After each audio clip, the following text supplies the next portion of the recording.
The Rogue Prince of Persia is a brand new fast-paced 2D action platforming roguelite from the developers Evil Empire, and yes, that was an absolute mouthful. You probably already know the developers Evil Empire from their game series Dead Cells, but I think you're about to know them a lot more for this game.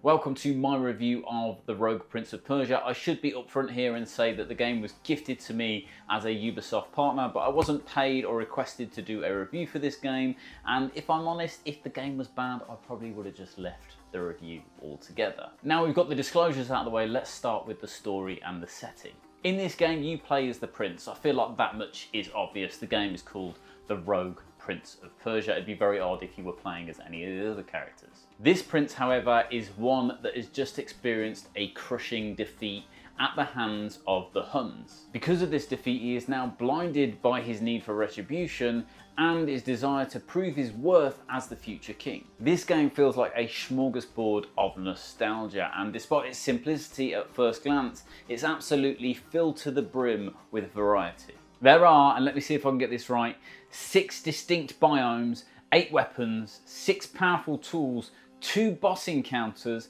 30 trinkets that can be used in basically endless combinations, and an additional 13 traversal rooms. The procedurally generated levels mean that every single run through, every respawn feels like a slightly different game, and don't tell anyone I told you this, but I spotted a couple of secret biomes that you don't have access to on your first run through, but I'll leave you to figure out how you get access to those. Like many games, this game feels like one where exploration is key. I have no doubt that we are going to see an absolutely phenomenal speedrun of this game very, very soon, but for now, discovering biomes, trinkets, weapons chests, wells, all of these kind of things is all part of the fun. And isn't that one of the greatest joys of video games, coming to a fork in the road and having to make a decision about whether you go this way or that way, not knowing whether you're right until after the fact? The wonderful thing about the Rogue Prince of Persia is that there are no wrong decisions. Every single path always leads to something. That something isn't always what you expect it to be, but it is almost always exciting. As well as chests, health fountains, merchants and blacksmiths, you will also very quickly discover the Well of Dreams. These wells will activate when you get close to them, and this essentially enables fast travel across the map to any other activated well. That means as you progress through the games, if you want to return to visit a merchant or a health fountain, or you want to take a different path, you don't need to traipse all the way through back all the different biomes, fighting all the different enemies. You can just fast travel to specific points, providing you know where you want to get to. Fast travel is a great feature in almost any game, in my opinion, but what I really loved about these wells in the Rogue Prince of Persia is the beautiful little animation that happens when you actually use one.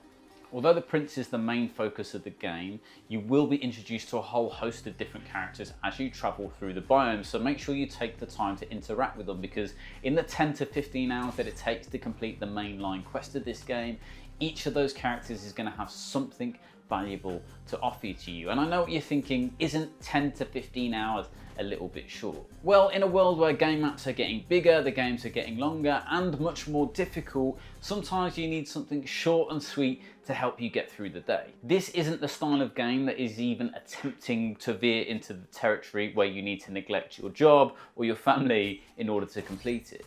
This is a game that you can pick up and put down at your leisure and still complete it before enough time has passed that your kids have made the decision that you need to go into some kind of assisted living facility.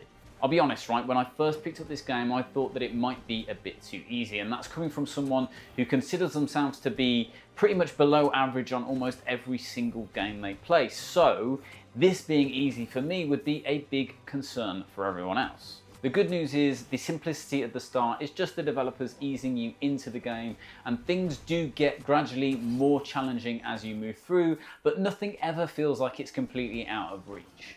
I tested this game out on PC, but the game does recommend that you use a controller. They said that's the best experience you can get out of it, which was an absolute joy for me because my mouse and keyboard skills are essentially equivalent to that situation where you have to enter your registration at a car park, but on the keypad they've made it in alphabetical order instead of QWERTY order, and it takes you about 25 minutes to find the letter P. Overall, the Rogue Prince of Persia is absolutely jam-packed with moments of joy and has a nostalgic feel that is completely at odds with the recency of its release. If you're looking for a game that won't make you rage quit, but still has enough of a challenge to make you feel like you've got a little bit of talent left in you, then this game might be for you. It's currently available on early access on Steam and will hopefully be released on other platforms in the future.